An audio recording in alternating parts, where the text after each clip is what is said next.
are on the air now.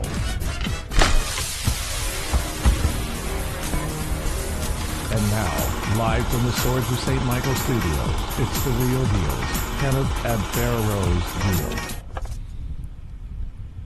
Welcome, everybody. Hello, folks. Hi. How you doing? Good to see you again. Good to see you. Welcome back, folks. Sorry we had to be away for a whole week. Exactly. Thank you all for joining us tonight.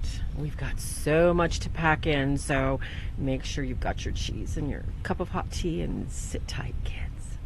Your cheese. Yes, your cheese. I don't have my cheese. If you don't have cheese, too bad. Looks like we got a few holdover questions, not from the chat room. No, just from 2 weeks ago, kids. Mm-hmm. In addition to the main topic tonight, which is, what's the topic? All about curses. We've got to finish curses. up our 3 finalists for 2 weeks ago when we were talking about demonic facts, indisputable facts, that sort of thing. So, okay. Let's get our prayer up in here. Saint Michael the Archangel, defend us in battle, be our protection against the malice and the snares of the devil. May God rebuke him, and we humbly pray. Thou Prince of the heavenly hosts, by the divine powers of God, cast into hell Satan and all the other evil spirits who roam through the world, seeking to ruin the souls. Amen. Most Sacred Heart of Jesus, have mercy on us. Father, and the Son, and the Holy Spirit. amen. Amen. Boy, we've already got, like, everybody. Let's go back. Zulma, Kimberly, Gritz. Oh, my gosh. I think I saw Veronique, Athena, Cecilia. Wow. Thank you, guys. Hey, listen, you're hanging out with the Real Deals. I know, right? Subscribe if you can. Like this video if you can click the little like button, or even if you want to laugh at us, that's cool, too. But as soon as you hit that cute little video, it, like, automatically it raises it so people can find it. That's right. Share the video if you can. And onward and upward, we're going to drag you back to 2 weeks ago. Well, not so long ago, kids. And we're going to continue on with our topics. So, in order to finish up our topics, Ken, we need to talk about number 18. This is a very important one, kids. We're talking about demonic spirits, evil spirits. We're not talking about nice little fairies that land on your nose and kiss your freckles, okay? We're talking about evil things. Number 18, you cannot expect to expel one demon while appeasing another. Ken? Why not? Why can't I sit there and go, you're such a nice little demon, but I don't like your friend, he needs to leave. Why can't we do that? That's playing both sides. Solomon tried to do that. There's people in history. We see people on TV trying to do that. They play with demons, or they profess other faiths, and then they go in there. You remember Benny from the old movie with Brandon Fraser, The Mummy? Mm-hmm. Benny was this cheesy guy, had that old gangster mustache from the 1940s and a fez. And he encounters the mummy, and he starts holding up all these holy symbols, and he starts saying, and he holds the other one up, and he holds the Christian cross. Crazy. And he's holding all these symbols that represent these other, if you call them faith, and including the Jewish Star of David. Practices. Now, there's people out there that are like that. They just think, what's the call there? Oh, it's, Buddhist. Okay. All right. Get my robot, dear. No, what do they wear? What's that called when a Buddhist outfit the Buddhist wears? That's not a robe, is it? I don't know. It's like maybe like a holy monk robe, a holy monk robe. That's that kind of like philosophy. God bless him, but Ed Warren was a little too, like, oh, you're Muslim? Oh, okay, we'll get you to Iman from, that's really, you're kind of missing the point of the whole idea of helping people remove spirits. Let's say we go to a house. Let's just give this example. And we successfully use, our Christian Roman Catholic solutions. God has the grace to give this opportunity. Oh, yes. It's gone. And, well, it's quiet anyway. And at least it's gone. Might be gone for 90 days. But we do nothing. We don't tell them, like, hey, here's what you do next. Here's what you're going to have to do. Here's what's going to happen if you don't get in good with the faith. Precisely. And they go about their life and they don't do anything different. And it comes back and it's worse and it's harder to get rid of. It's a possession that will be harder to get rid of. Remember the 7 times 7 thing that's in the Bible? That's true. It's happened. Well, it's kind of like a flea infestation. Remember how fun fleas are to try and get rid of? How many things do we have to try to get rid of those little nasty little pesky things? And it doesn't work when you do this like, you. I know. It's like you can try all these little like cheap remedies. Oh, sprinkle some baking soda on it, or oh, wash your carpets with Dawn, or how about put the bowl of water with a little light, and they'll all jump and swim at night, and you won't have any problems. Right. Yeah, I got a good thing for poison ivy. Use Dawn dishwashing liquid. Yes. It cuts grease and poison ivy oil. But, so you can't appease one demon while you expect to rebuke another, or vice versa. It's that you can't play both sides. God knows. The devil knows. It's like, wait a minute. Aren't you the one that follows Jesus? Hey, take off those horns and that red robe. They know. So you can't, it really, we'll just say, upsets God, at least, when you break the first commandment. That's what we do. There shall be no strange gods before me. Don't introduce strange gods. Don't cooperate with them just because they'll make it happy. And, God bless Mother Teresa, but on the deathbed of the speaking of Mother Teresa and how good she was, we forgot to mention Deb's on assignment tonight, kids. Oh yes, Deb. I'm sorry, we miss you, Deb. We understand you got other places you got to be. And we see our Deb next week. Deb's in PA, I think.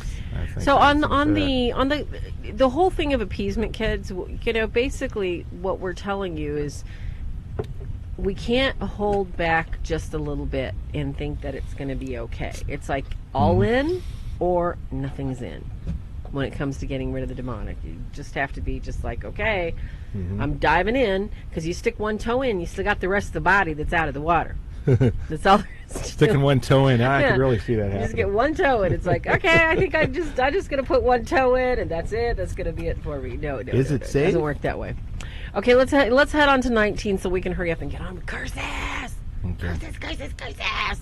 Hello, Tina. Oh, Tina, sweetheart. We love you. We're praying for you. I know, Kelly, Grits. I just want to say hi to people, okay? All right, 19 here, kids. Oh, hello to our FM listening audience, iHeartRadio. Yes, iHeartRadio people.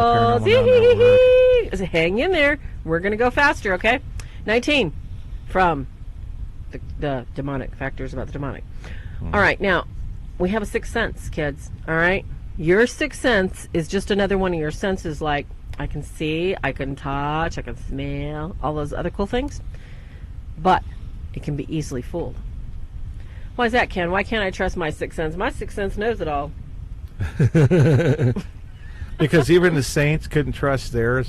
St. Teresa has written about it, and I don't remember what it is. It's about discernment, the exact name of the book. But she got tested, we'll just say, by spirit. Got a little cocky. She had an entry in her diary where she was saying something along the lines, bragging about her ability to be able to discern spirits. Oh, I can tell a demon, spot one that's like that, and then she had, some of the apparitions of, Jesus and Mary, I think, appeared to her. One of the times after that, it was a demonic spirit. Totally fooled her.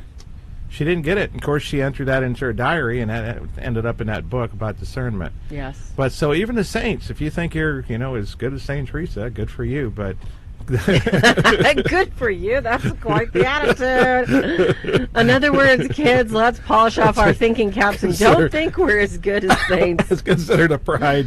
Considered a pride in that.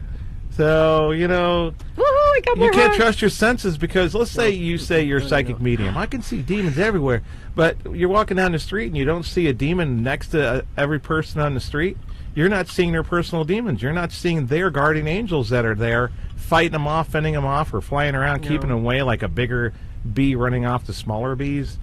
I mean, if you don't see any of this stuff, you're only seeing what they want you to see most of the time. Like at the Sally House, the infamous Sally House, and the old episode of A Haunting. The psychic medium there saw, it was a child spirit, and everybody trusted that, and had all the earmarkings of a demonic spirit. The 3 scratches included, like, oh, she was just trying to protect a baby you're putting in the car. Oh, running from you. Meanwhile, exactly. So yeah, this is a whole show in itself. So let's leave it at that for now. Let's, Farah, you want to add something to that? We can do a whole show on that. Really. Oh my gosh, I know we could. I'll dig up clips and stuff. Well, maybe we will. Maybe we'll just gloss over, kids, because we've all got this basically it's a nature inside of us, and since I can go on, we're not going to, but it's like a warning. It's a primitive warning mechanism inside of us. It says, danger, Will Robinson, get back to the mothership now. Okay, we're not going to go there next time, so we can get on with it. All right, number 20 here, kids, we got to go over this real quick. Don't believe, when it comes to demonic, and we're talking about evil spirits here, we're talking about, doors closing, slamming, smells, breezes. Don't believe everything you see and smell and feel. Don't believe it. Why, Ken?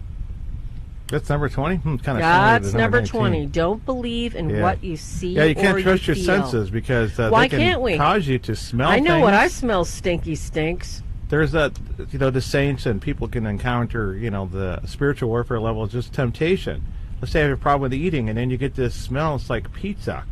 That's your favorite thing, and you have a problem with it, like an addiction almost, and then you get this aroma of it all of a sudden. They can do that. They can do sounds. We call them phantom sounds. Yes. When they're in hauntings.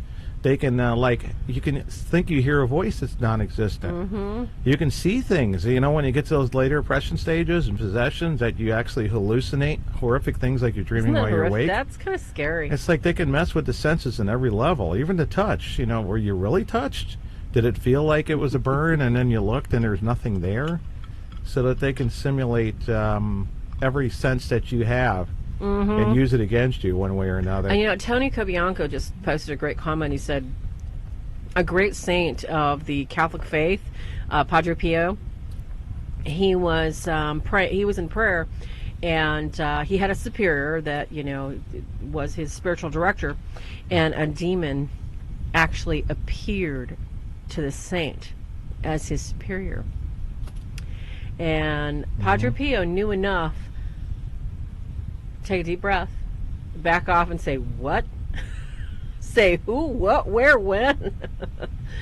As a matter of fact, kids, a lot of the saints have little tricks of making sure that what you're talking to is actually your guardian angel or an angel from God, or let's say, loved ones don't talk to you. They don't have any need to or reason to. That's the spirit. How many people do you know that have $5 million buried in a mattress somewhere? Not many.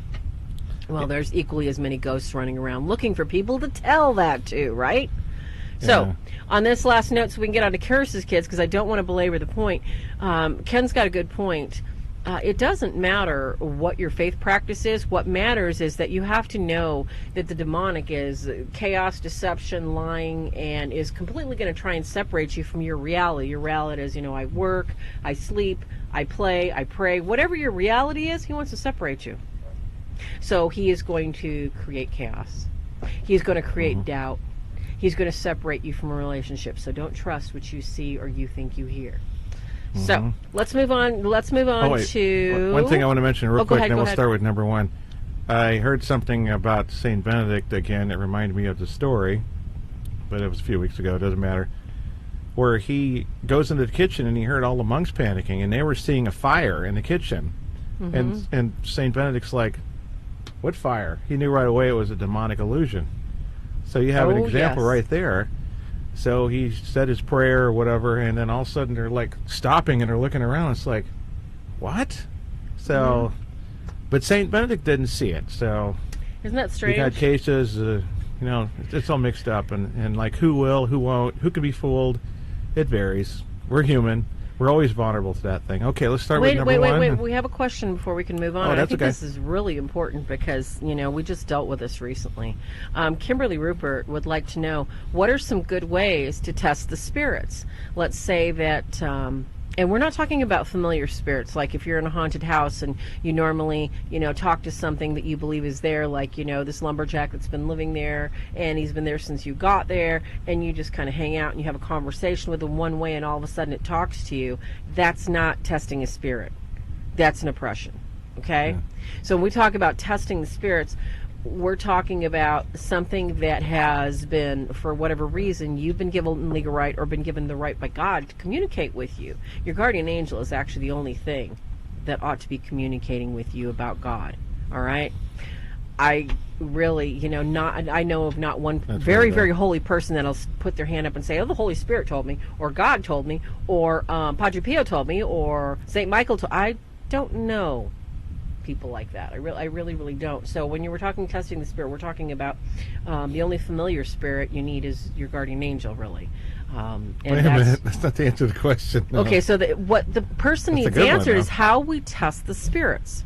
So, what are some great ways if something is talking to you either in your mind or let's say you're hearing something say, why don't you pick that up? That's probably a good idea, to something you wouldn't normally pick up, but you desire. How do you know if that's your good angel or a bad angel? Did she give a scenario? No, there are no. Oh, Mama depends on how you Artist joined. Mama Artist from Wisconsin. Hi, Mama Artist. That is our house mother of our Franciscan order here, guys, in Missouri. I'm so excited, Mama Artist. We got so much news for you. Okay, so we're talking about testing the spirits. What we're talking about is all spirits, doesn't matter, good or bad. Guess what? Their authority is God. They may not like it, and they may not worship. The demons don't. They will do everything they can to lie to you, but they all have to come under authority. They're only allowed to rule here and terrorize you. Okay, what I was gonna say was the scenario tells you what type of test you should give it. It just visits you, you wake up and it's at the foot of your bed. Foot of your bed. You're dead. The dead is at the foot of your bed. You're funny. Yeah, then your technique would be obviously different than if you're talking to somebody and you realize they're starting to act possessed, because that's a person, the other one's a spirit. Yes. And it's an unwelcome visitor invading your bedroom. I mean, the method and stuff, you can use, you're still going to have Jesus' name. It's going to be like James. Exactly. But if it's going to be able to speak and answer, like Father Chad said a story about this nun who was supposed to be prophesizing and all that stuff, and then he was, that's the thing. It's like these stories are good for lectures, but very, very much so. They're not much for the work, the actual field work.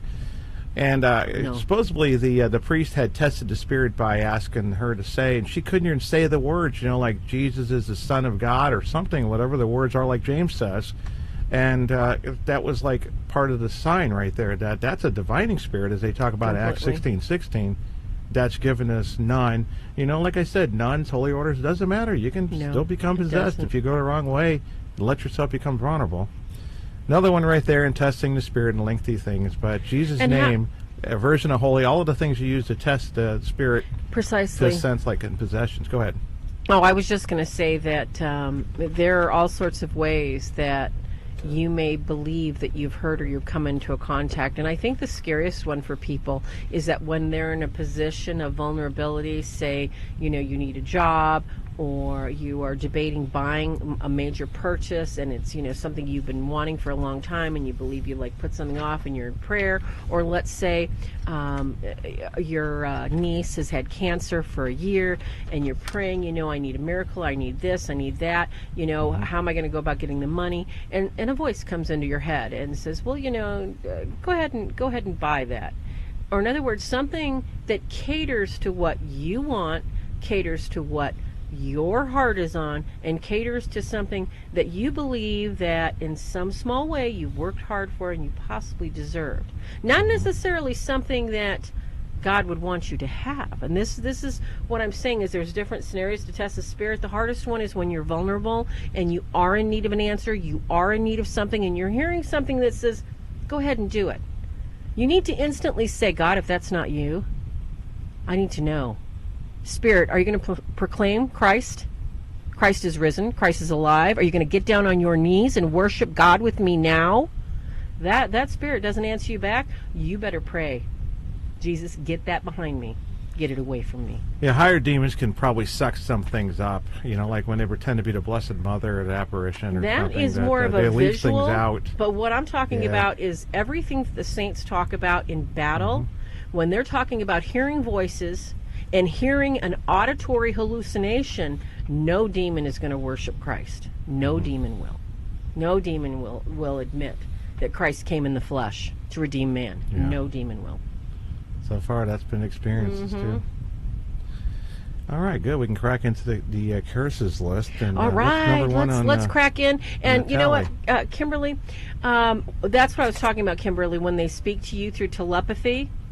You Temptation. cannot listen to them. You need to shut them off. Nothing God needs to tell you will he stop trying to reach you and tell you. He will tell you through your mother. He will tell you through your neighbor. He'll tell you through your brother. He doesn't need to speak to you through telepathy. You'll open up a wonderful book that you've been waiting to read. It could be Lord of the Rings, and you'll see your answer right there, and you're like, wow, I was just thinking about that. Why? Because God can talk to you anytime he wants. A spirit does not need to speak to you telepathically for any reason. And the more you ignore it, the sooner he goes away. Okay? 1. 2, God wants to get a hold of you. He's not going to stop pestering you. So ignore spirits and telepathy. Onward and Upward, we'll talk more about testing the spirits. I think we should do a whole show, to tell you the truth, because we've got so many there's so many avenues, so many scenarios, kids. So we're talking about curses. How do they affect people? What's going on with curses? How can you be curses? So, Ken, let's stop at the top of the list, and we have... let's define curses first. Okay, go ahead and define curses first. When we say curses in general, it's not the old, like, you have to have a pointed hat and you're putting a curse in there. I'm putting a curse on you. Well, they can be. But that's not the only thing. It's just anything that is a demonic effect. Yes. And it doesn't even have a stipulation. Now, don't go to the Oxford Dictionary and all that stuff. Don't do that. You want to learn spiritual warfare from an Oxford Dictionary, just get out of spiritual warfare. The terminology is confusing everybody. Like this, this theology about some of these things about the Blessed Mother, the Immaculate Conception. Even Aquinas had that wrong, and now some people are saying this thing, which is the wrong theology about the Blessed Mother, which we'll get into later. Let's not get off the topic. Father Jamie! Oh my gosh. We should have Father Jamie on one night. Father Jamie, when you settle down from riding your trains, we're going to grab you and make you come on the show. Okay, but that's an idea. I know. Father Jamie, we got to get you on some night. Go ahead. Any demonic effect you can call a curse. Now, how it comes is another thing. It could come from any person, place, or thing. And that's what we're going to outline in detail in that. Demonic effect, and it doesn't necessarily that means it has to work. You can have a curse put on you and you don't even know it, and it never works. Doesn't mean it's not a curse that was put on you. And so, just to get that cleared, let's go to number 1. Yes, number 1. When we're talking about curses, proximity effects to people, things, and places. Okay, that's number 1? That's what you got. Number 1B? Number 1, curses. These are my notes you gave me. Oh, yeah. Okay, the first thing would be a proximity effect. Now, when we go to the Blessed Sacrament, and anybody who's going through a horrible ordeal that's very, very painful, spend an hour or two in contemplative prayer. That's not doing the stupid, Om thing or whatever. That's where you're focusing on Jesus. And you're focusing on, heaven, and you're reading the Bible, all of those things. Don't empty your mind and do that other stuff. You'll actually get some great peace in there when you're staying there for over an hour and an hour and a half. And you might have to be in a lot of pain spiritually to actually get the effects of this. That's a proximity effect. You get the same thing from demonic things in proximity of in a person who is evil. It's their favorite item, even when they're not dead yet. It's like if people said, I prayed with this rosary every day. You think, I never got it blessed by a priest because I haven't, and for whatever reason, it's like, do you think it's kind of got its special aura? Because I noticed that the spirit that came to my bedside, when I held it up, it ran off, and exactly. And I think it's like it's imbued with the positive power from the prayer and all that stuff. That's why some people might, in the other denominations, use the Bible like it's sacramental, and they'll touch it to possessed forehead. It's not even, you might even be so much the words. If they read out of that Bible lot in their hand, they prayed with it, it's the proximity effect is going to apply there. It's like radioactivity. If you sit next to a can of nuclear waste, what's going to happen to you? Something negative, right? You're not going to turn into Captain Marvel or some superhero, are you?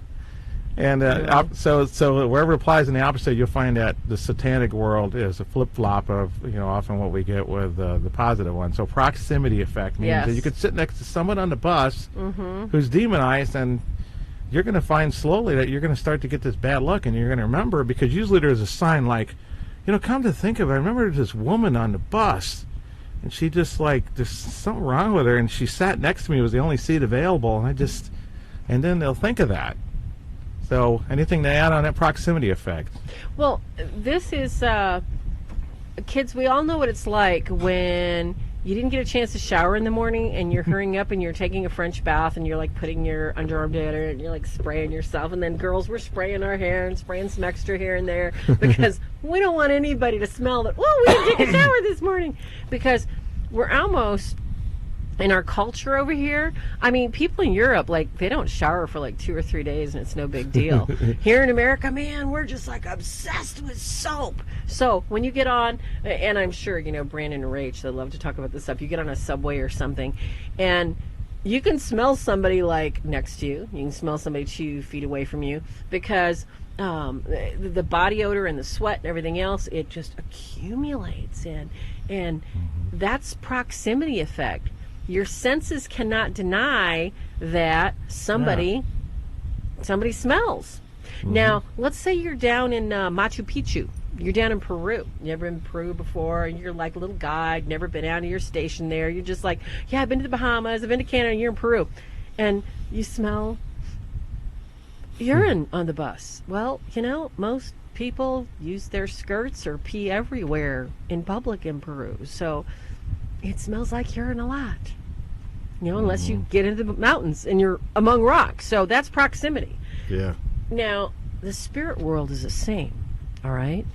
So do not think for 1 minute if someone is angry, if someone is hostile, if someone is hateful, that you can stand next to this person. If you have peace and you got a lot of love going on and you're understanding and you forgive people, proximity effect is going to make your spirit uncomfortable standing next to somebody so full of anger and roiling and hatred and bitterness, because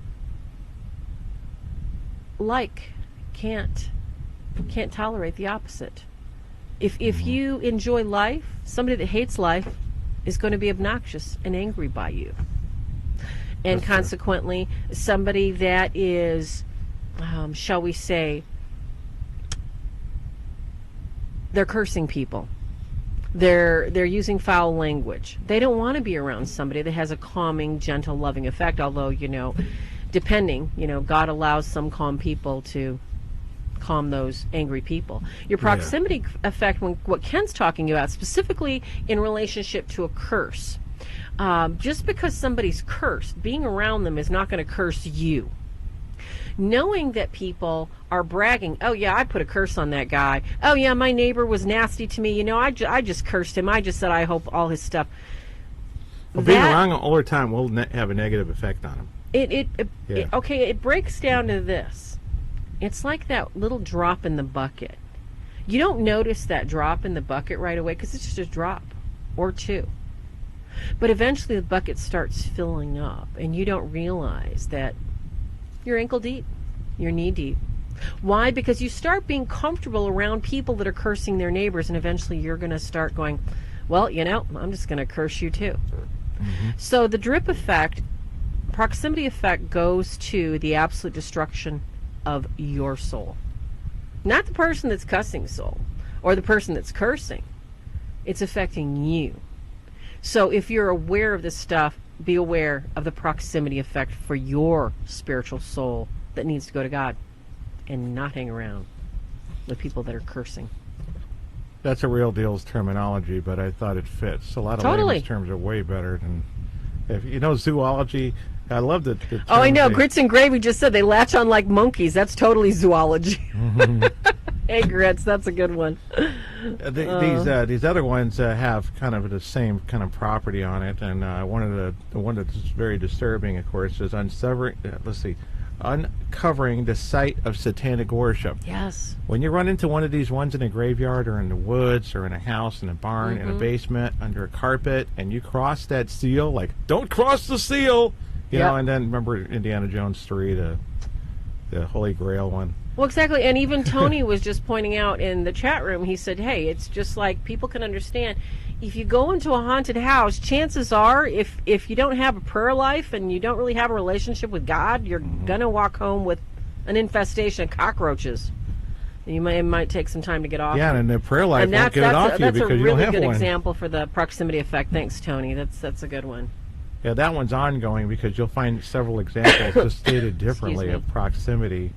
A little bit of cough left. Satanic sight and voodoo, or they don't really do that stuff so much as voodoo. And that's number Satanic's two. more secret too. Curses. Under curses, kids, that we're talking about, number two is when you discover or uncover a site, a ritual location, a place where it doesn't even have to be necessarily, quote unquote, the devil has been worshipped, where a pagan practices have been occurring, and it could be something as what they say is harmless as earth goddess worship.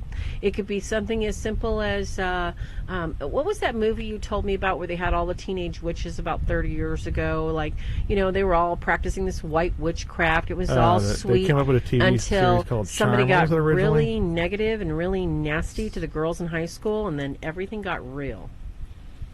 They came up with the TV series that was like mocking it or imitating. It was called Charmed, and then it was called what was that? I remember I don't know, one because gal was I from just Party didn't. of I didn't watch Five, those and- shows.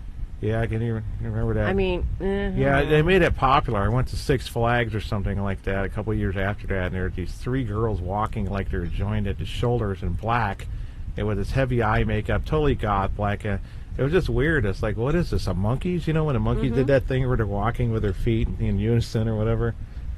It's just like, what the hell? I kept looking behind me. It's like, good grief. So what does nothing uncovering happened. a site of satanic worship have to do with curses, Kenny?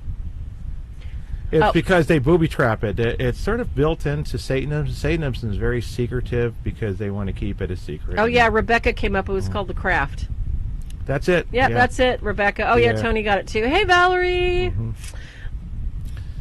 But it's kind of built into it, but when they do it, they purposely do it to keep the site from being uncovered, and you pay in a big way. For the people who watched the haunting episode, as we have known John Jaffis for a while as a case, and they call her Mary Vogue on there. It's a friend of his, and she was just doing one of those things, investigating some sort of phenomenon, went into a barn, uncovered something. She got a stabbing pain in her stomach right away.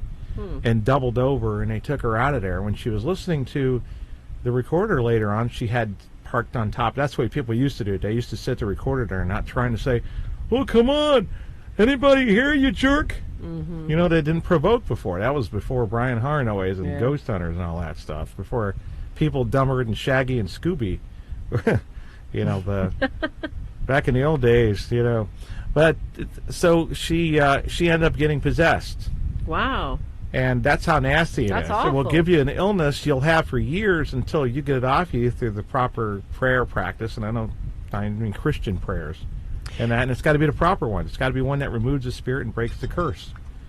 And that's typical. If we had Mike Norton out there, most people don't understand that they've been cursed. Kenny. deals with a lot of Most people satanic- think that if they start practicing witchcraft, they'll get control of it.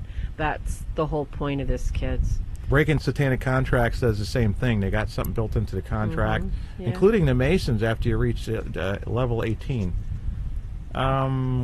Anything to add to that, dear, before we move on to No, 3? actually I don't. Robert Cross, though, said, Rachel told me to ask you about an angel coin he found in his pocket change while he was visiting her in Brandon. So, Robert, we're going to get to that question after a little 1-minute break, so everybody has time to get a little cup of tea, run the dog out the door. Don't go anywhere because we got another half hour packed with more stuff on curses. Don't go away. Like and share the video. Subscribe if you can. And thank you so much. Sit down. We'll be right back. Cool. Father Jamie said he'd do the...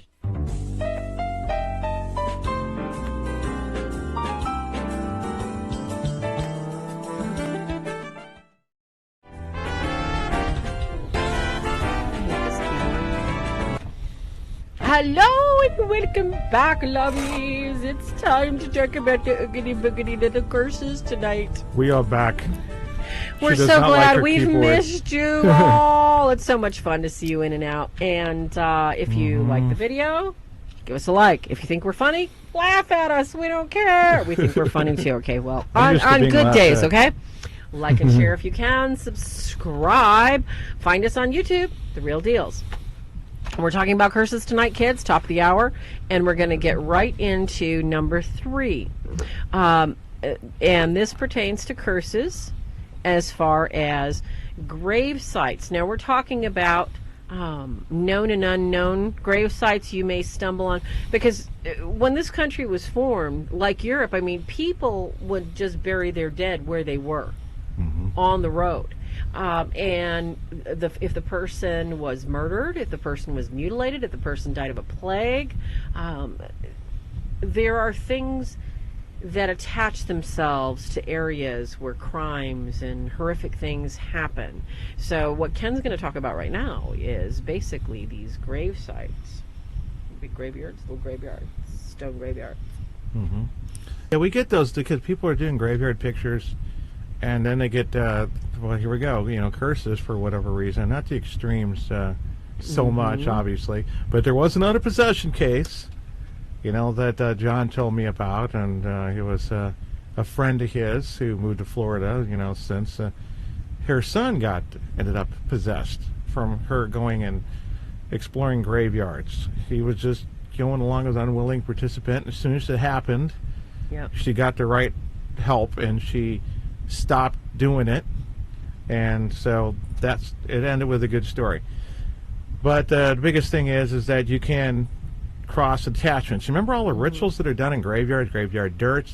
There's these people who lay on grave tombs, and to try to purposely draw the energy, or supposed energy of that sort of thing. So all of these things are done there, in addition to the fact that you might have some evil people buried there. That's why it's consecrated ground for the Catholics. They understood that there's a reason. The old vampire lures come from a lot of that sort of thing sometimes too. Some of these ideas that, I saw this shadow appear in this family member's house, and they pertain it to the person who just died there recently, because the person says, I think it was Jack, my younger brother just died. And they go in the grave, and then they find something unusual there, and then they pin it into the, driving a stake through its heart to pin it into the ground through the casket, so they go poof, poof, like they're pinning it in the grave. So all of these things kind of cross-associate in a certain way. But the intention is there also for a lot of these things. When your intentions are just like you're just curious, curiosity kills the cat, you will get some things very commonly, like you do in one of the other scenarios later on down in number 16, that you'll end up with this bad luck, not so much unexplained illnesses in the short term. You'll end up with things not going your way, some series of misfortunes and hardships, but not from every grave and any grave. Okay, and let's not dance around all the topics right now, because I got to get them in order, because I still got to get our question in, sweetie. There's a question from the chat room? Yes. Robert had the opportunity. He found an angel coin in his pocket when he was visiting Brandon and Rach. And an angel coin. An angel coin. Now, I'm going to, since I don't have any other information, Robert, I'm going to probably go out on a limb here and believe that the angel coin, because the most common ones are your guardian angel.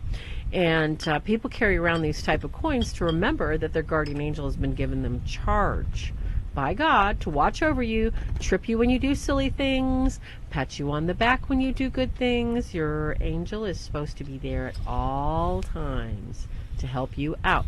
So, saying this, I'm pretty sure your angel coin is a reminder to thank your guardian angel for helping you out, for asking your guardian angel when you go to bed, help me have a good night's sleep and keep all the boogeties away from me while I sleep. And also to help you in the morning and say, guardian angel, you're supposed to be here. I need you to help me have a good day. Could you please brew my coffee? He probably won't do that, but hey, it doesn't hurt to ask.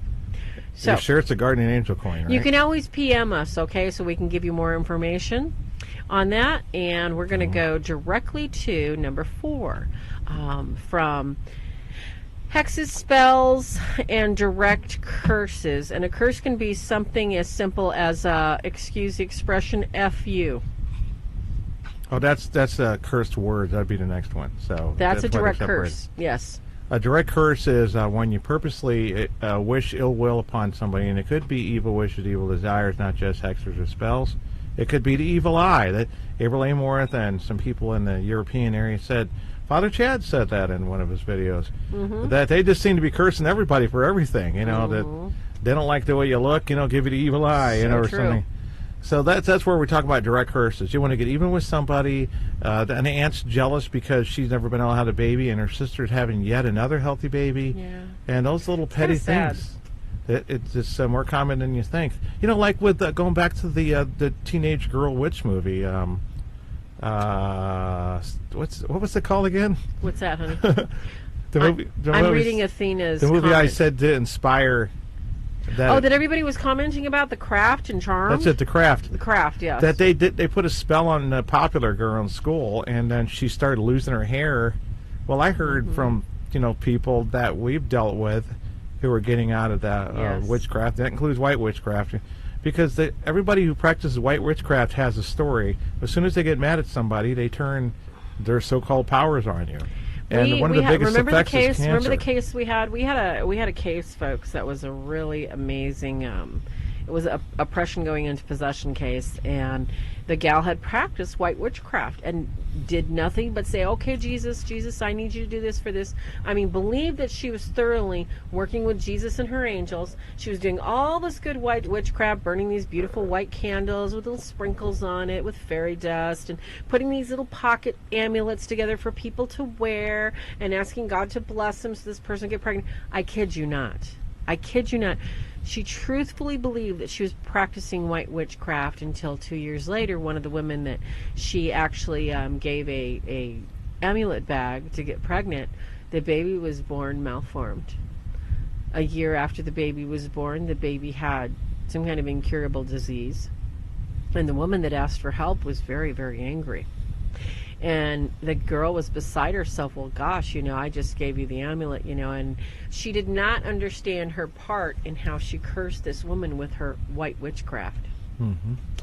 And sadly, that was a major financial, emotional burden that I pray that woman learned her lesson and got some help. But that was a very, very difficult case. She had a deliverance, and she actually went back to her abuser. And as so happens in some about cases, 90 days later. Actually, it was 3 hours. Remember, it was 3 hours after the deliverance. She actually opened the doorway.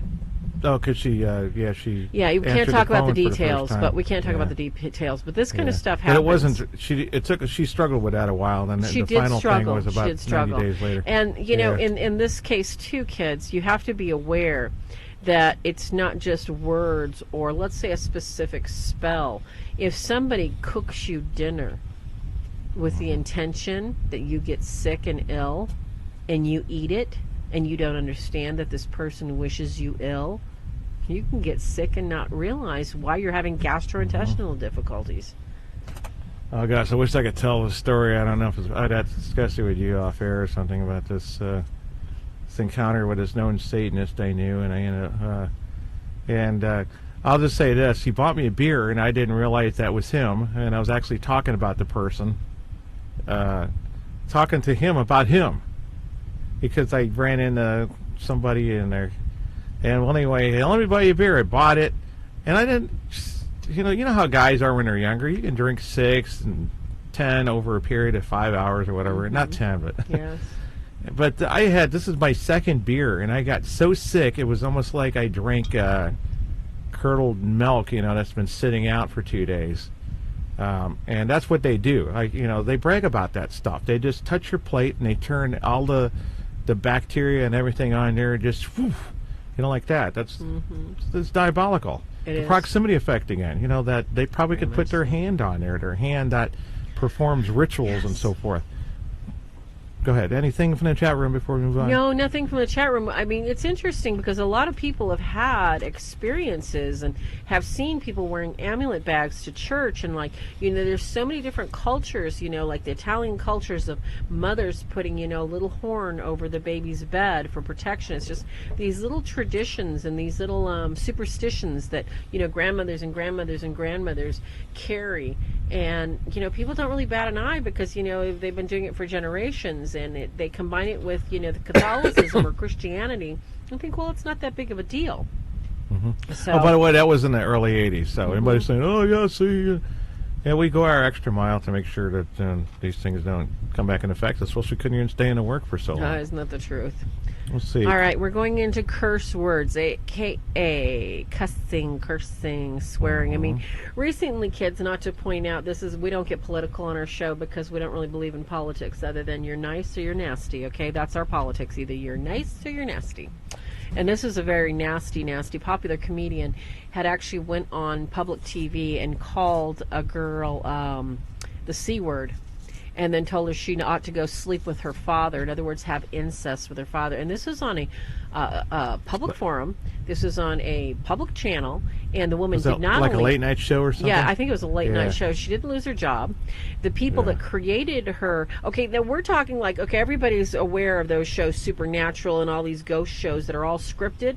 This show was scripted, and this person was cussing about this person and cursing them with the gift of incest. They have writers. And she just read the script, basically. This was very nasty. Yeah. This wasn't her talking about a third-party person. This was basically inferring that this person was this curse word and this person ought to do that. And the reason I bring this up is that the tongue is the strongest member of the body for destroying someone.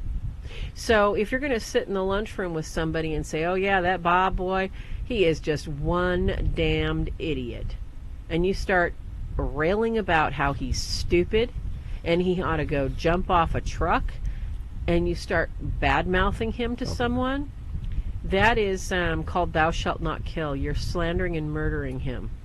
You're murdering his good name. You are murdering his character, and that, in a sense, is a curse.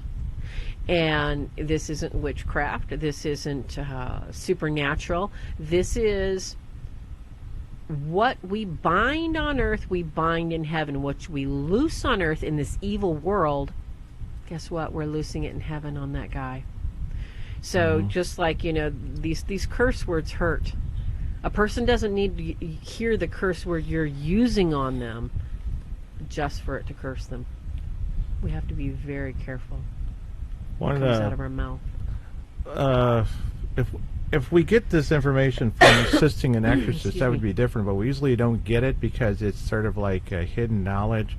And that's when a demon reveals from the possessed, through the possessed, that how they gain entry began when they were a young child, and their father was cursing at them, saying, gee, dang it. We'll just say dang it. I don't even want to say the other word. The GD word. Yeah. And that actually came up during an exorcism. And in another case, and more kind of, we call it a famous, is a case of Frenchie, or I get these two mixed up. I think it's Frenchie. And it's called Satan's Harvest. And I make these references because people can, may have read the story and all that. So it's mainstream. So some of the mainstream cases are a little more, but you can see the long-term effect of it, how it might affect his life, and everything, because it's like the father is supposed to bless you. The father of the bride to be is blesses their relationship. I mean, the upper hierarchy down and can think curse. About it. Those kind of words, bless. They poison a child's mind for life. Yeah, they poison a child's sense of reality, of who he is, and sets him on a road where he's going to spend most of his lifetime in recovery trying to figure out who he is and what he's doing. That's what curse words do. Curse words kill. So contracts, vows is number 6, and pacts. Yes, I mentioned something and pacts. a little bit Let's about talk that. about contracts and pacts as far as curses goes. Because we had a case that basically was contractual curse. And different cultures have different curses. The Jamaican curse voodoo is going to be slightly different from Bayou voodoo. It's going to be slightly different from African Santeria voodoo. How so? In the manner and the timing of how it's complete, and the manner of the witch or the doctor, and even in Mexico, the worship of the dead. How they ascribe their altar to skulls, dead people, that sort of thing, that is going to basically affect where and how the curse takes effect. That's what they're working with demons. So when you're talking about a contract curse as opposed to a pact curse, you're talking about usually a priestess or a priest that has already made a contract with their demonic followers that want to destroy everybody that comes in contact with them, as opposed to a simple pact curse, whereas a pact involves, shall we say, people as opposed to large groups of demonics. That's the difference with that. Yeah, and the consequences are just horrendous. Oh, yes. Somebody we got to know, in addition to them being a client over the years, is their contract was not destroyed by, we'll just say, the deliverance team, and I can imagine denomination, not to get sketch the details. It was not destroyed. Instead, they kept doing exorcisms and exorcisms. He would wake up after being passed out, all sore, because it was a violent demon and it's going to fight, and it was a blood contract. They did not dispose of the contract properly. I still don't get the philosophy, because it went on for 8 months. And it's like, okay, maybe wait a month because you're doing some prayers of, to prepare, but maybe a month, but not when you're going to say a month. I mean, it was just reckless. The contract it's just not just a contract. Remember one of these old cases from the medieval times that this nun who believed this priest was a Satanist? Yes. She was in confession, and she started choking, and then she pulled out a piece of paper, and it was the priest's contract with the devil. Yeah, that was really intense. Yeah, that was a pretty bad one, and all the nuns became possessed. They started acting possessed, and it's supposedly true. It's in, like I said, there is Pope decrees, and they've documented everything going way back. Before that's the the incredible thing. I mean, they just kept records upon records, kids. Yeah, and they got a lot of this out there. All these writings, they might have been perspectively skewed, but the records are there. It fits the bill now too. It's not like they made it up and hey, that didn't apply. We proved that was wrong long ago. But let's see if we can move on. At least we'll let's get to at least 7, okay? Because we're almost at the top of the hour. Myths, all right? Now, myths about curses, okay? Because there's lots of myths about curses. You want to go, Ken? Myths. Yeah, some myths. Oh my gosh. People actually believe, once they realize, okay, maybe I stepped into a curse, maybe somebody cursed me. This is a myth that you may not realize that has been shared. Yeah, and that one you saw, the Goldie Hawn's daughter movie, whatever her name was. What was that? What was the name of that one? About the voodoo? It had a keyhole or something on Skeleton Key. Oh, Skeleton Key. The Skeleton Key. That was some really serious Bayou voodoo, babe. There was some really serious Bayou voodoo. Yeah, but it's got this notion that when there's a misconception there that you don't believe in the curse, or you don't know what's on you, that somehow you're protected because of your ignorance, and it doesn't matter. And I think people kind of figure this out. Everybody and our listening audience is pretty sharp on this.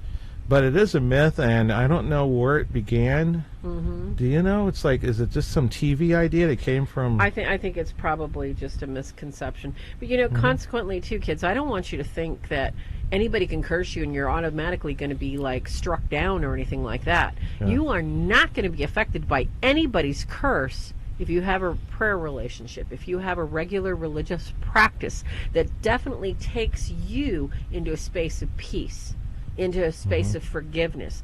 God does not allow people to be cursed unless you let your armor down and you allow some small little wiggle room for something to affect you. Yeah, all those variables God does not make a let difference. You be cursed, so don't you guys go around worrying, somebody's going to curse me. Yeah, and that kind of fits with this other one that comes later. Not if you have good practice. Oh, yeah, Jennifer Evans said, it's Kate Hudson. Oh, yeah, Kate Hudson. Oh, yeah, because she didn't have the same last name. Yeah. Gritz has got 2 of the most beautiful kids. He said that Disney Princess movie we didn't take Elizabeth to had voodoo in it. I didn't know that. Yeah, Disney has really gone off the deep end, kids. You've got to watch some of those movies with They kids. probably got into detail. Instead of just showing some sort of witch and it's some sort of fiction kind of strange ritual, and then they show actual rituals in progress. I'll get us started on that. And the other one of the other ones, and there's some of these we outline in this text here, this thing that we put together. You need to know exactly what the curse is to break it. One of the a person being trained by Ed Warren back in, I don't know, early 2000 or something. He had 50 points, and this is one of the ones he got it wrong too. I don't know where he gets this stuff, but I remember when I emailed him, asked him some questions about this. Hey, what's up with that? One of his email address had the word wizard in it. So I think a lot of these people dabble in the demonology. It's on both sides, and it's really bad now. Anybody who is they're practically Solomon. Following the keys of Solomon, and that's their demonology, and they're pagans. Well, I know, and Sherry Mitchell-Webb, she missed one of the shows we did, kids, about generational curses. Let me tell you something. Generational curses were a thing of the Old Testament, all right? When they talk about the generational curses, you being cursed father upon father, that was true, okay? Christ came. That is no longer true. What the generational curses of consist today, kids, is you have a like let's say, let me put it in simple terms. Let's say your dad was an alcoholic. Does that curse you and make you an alcoholic? No, it doesn't. But what it does do is that his alcoholism is caused by a tempting spirit. Guess what? That tempting spirit is going to pester you until you deal with it. Or say, no, I don't need the alcohol, or yes, I'm just going to give in. Or you know what? I'm going to handle alcohol in moderation because this doesn't really excite me. Yeah. That's what we mean when we talk about generational curses today, okay? That's just like when you give into spirit. Temptation. You are not cursed, but you will be tempted. That curse, yeah, that's right. We were talking to when we're having a conversation with, say, at the diocese. Yes, I think the word curse is a good one, Grit. Has been porn abused. Is a really good one because that's the number one. Sins against the 6th and 9th commandment. Oh my gosh, that is like everybody wants to get on it. Okay, you want to talk about 50 Shades of Stupid? Turn on any commercial. Turn on any regular TV. You got people kissing, sucking face, doing drugs, insulting each other, cursing. How long hasn't that been that way? I know that. Well, it's been that way for a long time. But that's definitely, porn is definitely a generational curse, kids. Yeah, so the word curse probably doesn't belong there. We'll just say it's generational not so much demonic curse. effect, Like unless said, your parent was a witch or invitation. something. Then it does actually come as a curse. It's an invitation, Kenny. Yeah. It's a generational invitation. People like to get the terminology, but that's the term they use. They use it in the veterans who've been out there like us and The Exorcist. They use those terms, generational curses, but in reality, it's not the same thing as generational curses. Your original sin, when you're baptized, is gone. That you're no longer generationally cursed by Adam and Eve, and even the curse effects that your mother. But then you get the opportunity to choose if you're going to start paying attention to the things that brought your mother and your father down. And if you don't continue with the spiritual life and walk after the initial baptism, they have a foothold on you.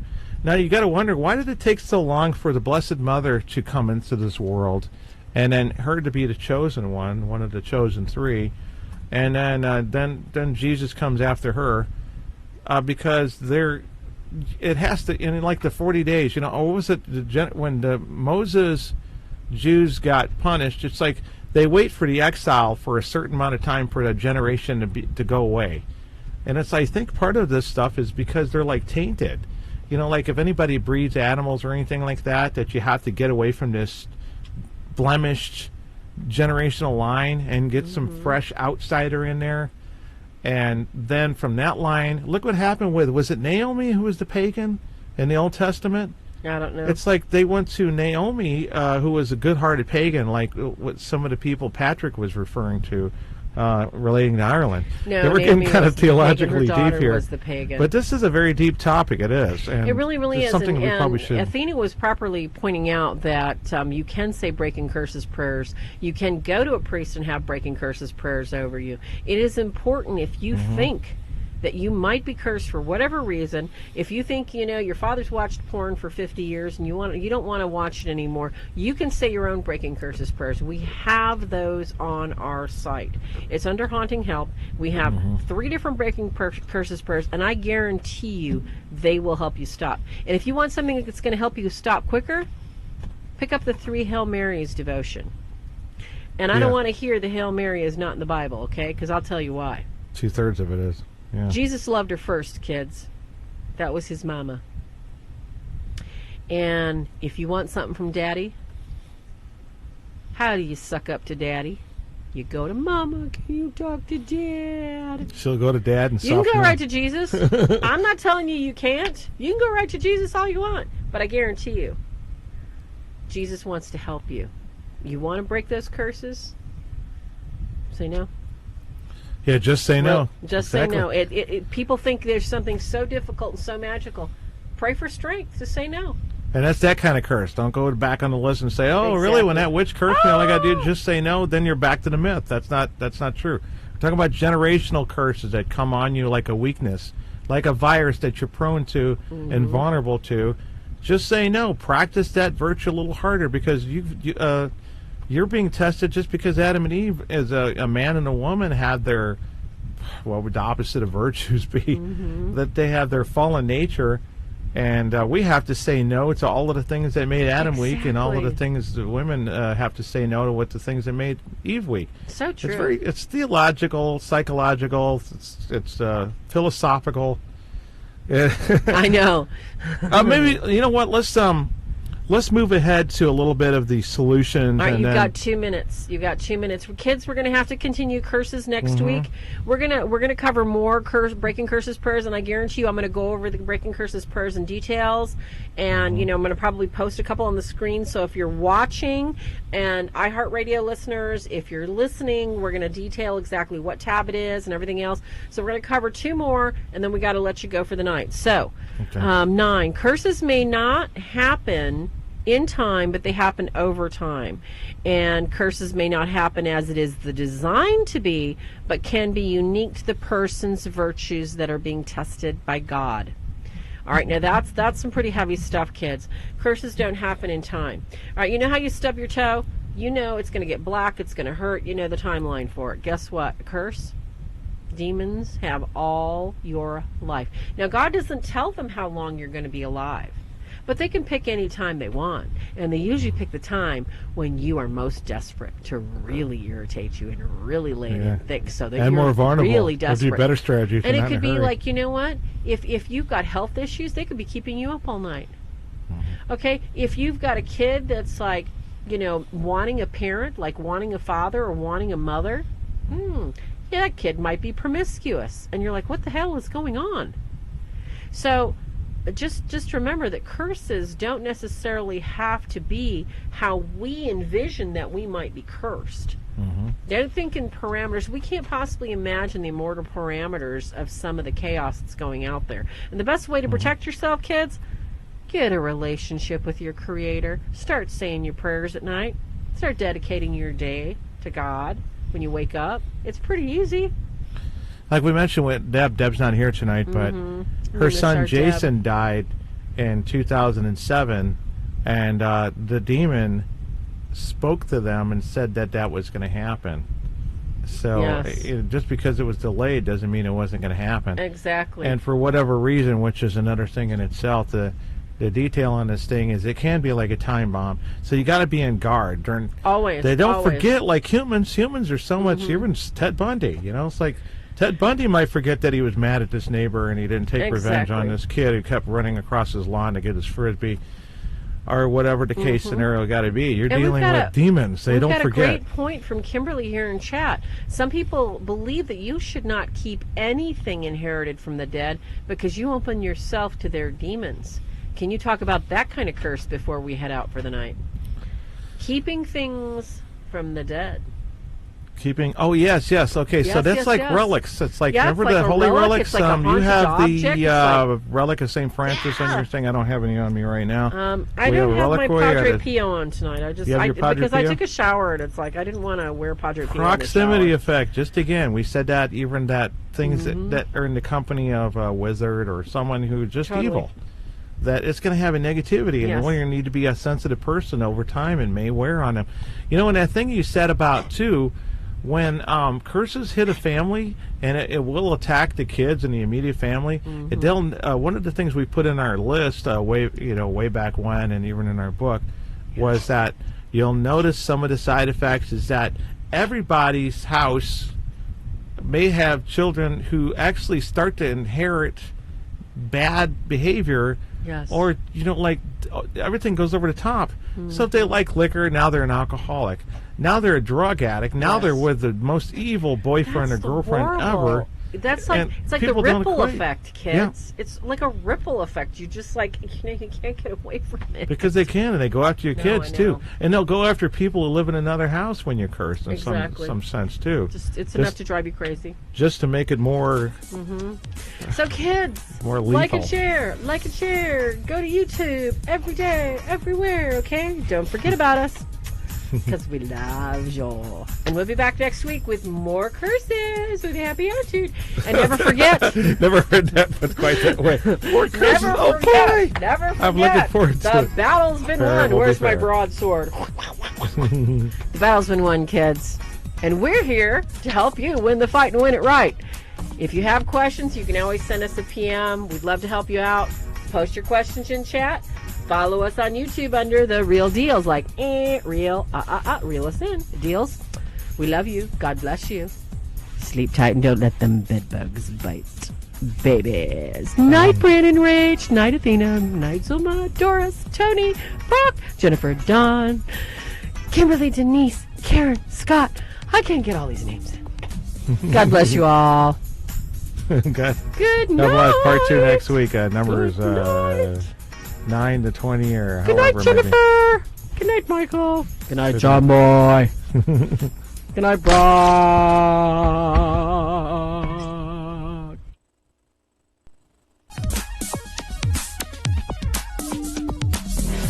The Real Deals TV show, copyright 2018, a Swords of St. Michael production. Any unauthorized duplication or rebroadcast or retransmission of this broadcast without the express written permission of the Swords of the Saint Network or that of Kenneth and Farah Deel is strictly prohibited.